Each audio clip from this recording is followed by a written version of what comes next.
The venue was half empty that night, but Harvey Fuqua didn't care about the head count. He cared about the sound.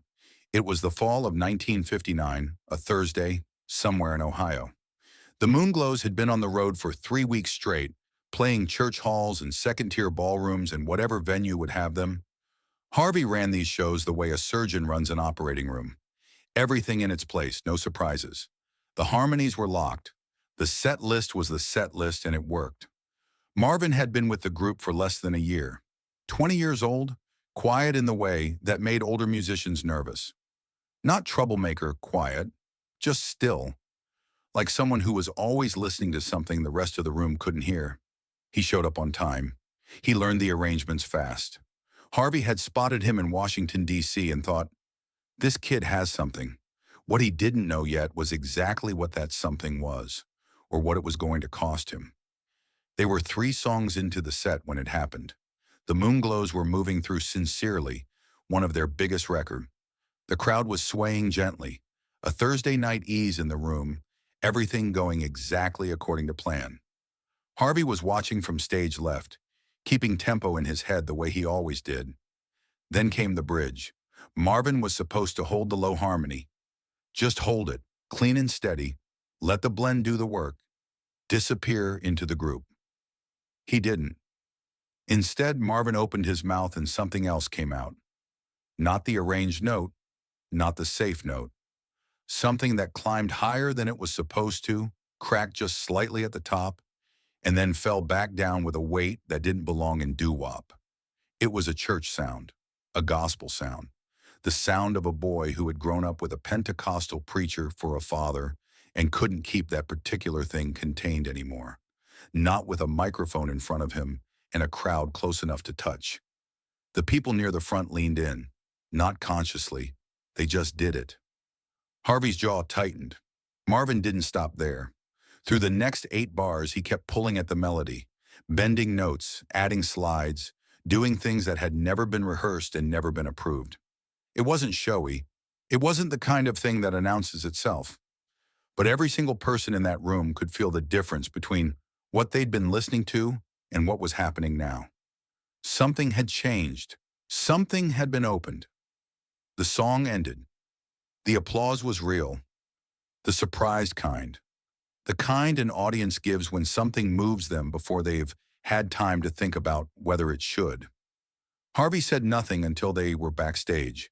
He waited until the other guys had drifted off. Then he turned to Marvin and spoke in the careful, level tone that people who are genuinely angry use when they've decided not to show it. What was that? Not a question. Marvin met his eyes. It just felt right in the room. It felt right. Harvey repeated it slowly, like a teacher repeating a wrong answer. Marvin, we rehearse these arrangements so that every man on that stage knows exactly what's coming, so the blend holds, so the sound is what it's supposed to be. We don't improvise. We don't go off on our own. The sound was good tonight. The sound was yours. That's not the same thing. A long pause. Harvey pulled a cigarette from his shirt pocket, didn't light it, just turned it slowly in his fingers. This group works because everyone plays their part, not their favorite part, not the part they feel like playing on a given night, their part, the arranged part. That's how we built what we built. He looked at Marvin steadily. You understand that? Marvin nodded, but Harvey could see it in his face. The nod was respectful, not convinced. He was agreeing to agree, which was a different thing entirely. Harvey had been in the music business long enough to know the difference. That was the moment he should have understood what he was actually dealing with. The next 2 weeks were quiet. Marvin held his harmonies. He played his parts. He stayed inside the arrangements like a man keeping very still. Harvey watched him closely and told himself the conversation had landed, that the kid had heard him, that this was settled. Then it happened again. Different city, different ballroom, a moment in the middle of the set where Marvin drifted, not dramatically, not wildly, but unmistakably, like water that keeps finding the same crack in a foundation, no matter how many times you patch it. After the show, Harvey didn't wait for privacy. You did it again. There was something in the room tonight. I responded to it. You responded to yourself. That's what that was. Maybe there's nothing wrong with that. The other musicians in the dressing room went very still. Harvey had built the Moonglows through discipline and the refusal to let individual ego undo what collective effort had made. He knew exactly what happened when a group let one voice start pulling at the fabric. "You want to be a solo artist," Harvey said quietly. "Go be one, but not inside my group, not at my expense." Marvin was quiet for a moment, and in that quiet, Harvey heard the answer before Marvin gave it. "I think what I hear in my head," Marvin said carefully, "is bigger than any one arrangement." Harvey didn't fire him that night. He slept on it. He told himself he was being patient, being fair, giving the kid one more chance to reconsider. But he already knew, and Marvin already knew. The rest was just the time it took for what had already happened to become official. Harvey knocked on Marvin's motel room door at 7 the next morning. He waited while Marvin dressed. He told him straight. The group was moving on without him. He could keep his last 2 weeks of pay.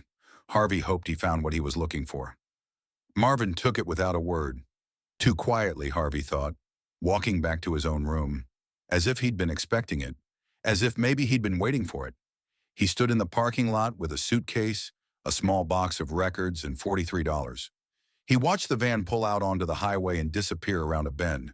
He was 20 years old and alone in a Midwestern city he couldn't have found on a map 2 weeks ago.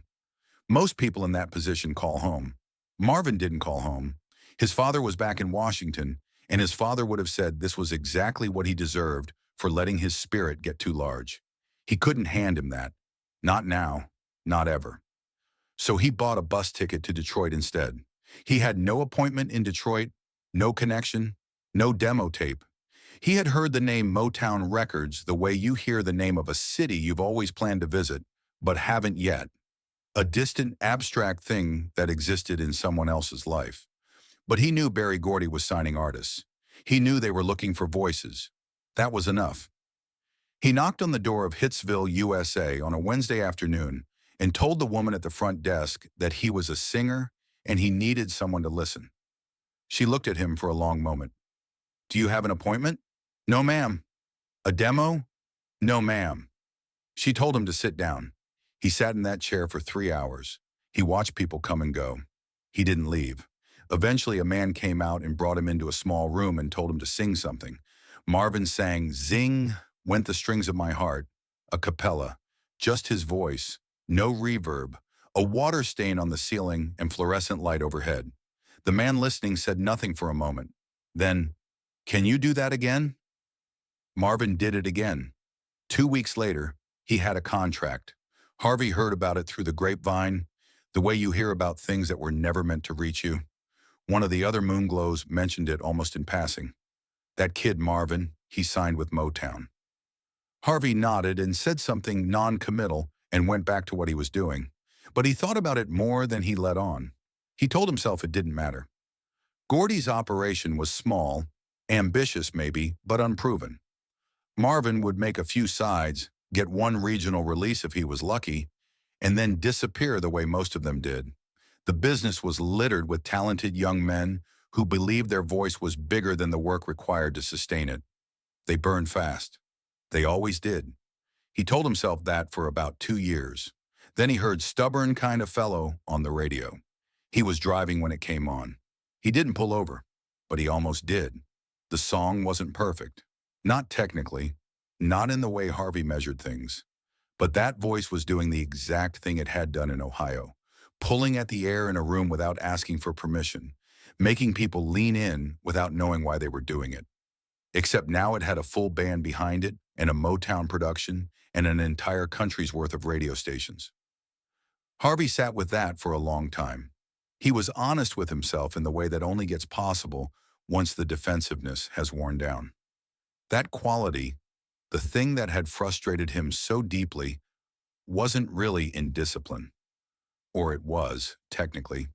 But that wasn't the right word for it. It was excess. Marvin's voice contained more feeling than the arrangements were designed to hold. And Harvey, rather than expanding the vessel, had tried to make Marvin smaller to fit what he had already built. That was the part he had gotten wrong. By 1963, Harvey had made his own way to Motown. He married Gwen Gordy, became a producer, worked in artist development, which meant that he and Marvin were now in a strange twist that neither of them had engineered, working under the same roof. Their first encounter in the Hitsville hallways was brief. Marvin nodded. Harvey nodded.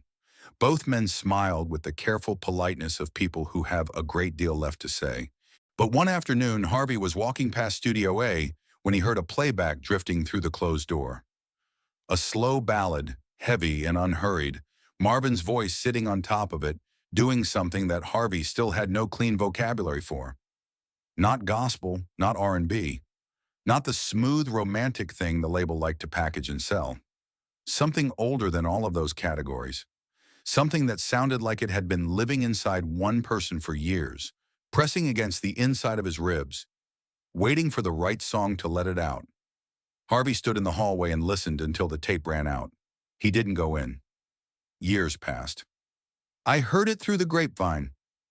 Mercy, mercy me. What's going on? Let's get it on. Harvey watched all of it from close range, producing other artists, shaping other careers, never finding the right moment for the conversation that kept not happening. It finally came in 1971. Not by anyone's design. A scheduling mistake put them in the same session room for 20 minutes. They were there long enough that not saying anything real started to feel ridiculous. Harvey spoke first. You were right, he said, about what you heard in your head. Marvin looked at him steadily. You were right, too. I didn't know how to work inside something that wasn't mine. You still don't, Harvey said, not as an insult, almost as a compliment. Probably not. Marvin was quiet for a moment. I think about that night sometimes, Ohio. I wasn't angry at you. I know. I was angry because I could hear it working, what you were doing.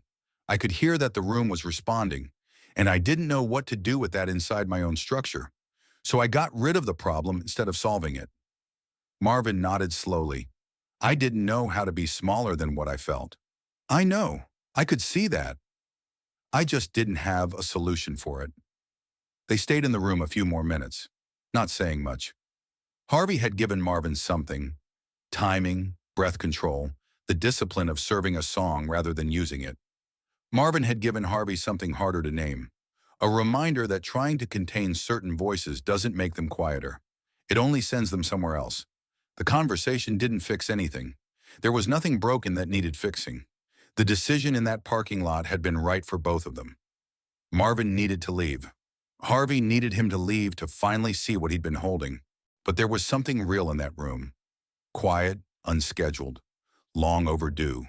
Two men acknowledging that they had both been right about something important and wrong about something else, and that sometimes those two things come packaged together in a way you can't separate. Harvey never forgot the sound of Marvin's voice drifting off the arrangement in Ohio, the way the front row leaned in without meaning to. That sound didn't belong to the Moonglows. It never had. Have you ever had a mentor who tried to make you smaller because your gift scared them? Tell us in the comments. We read every single one.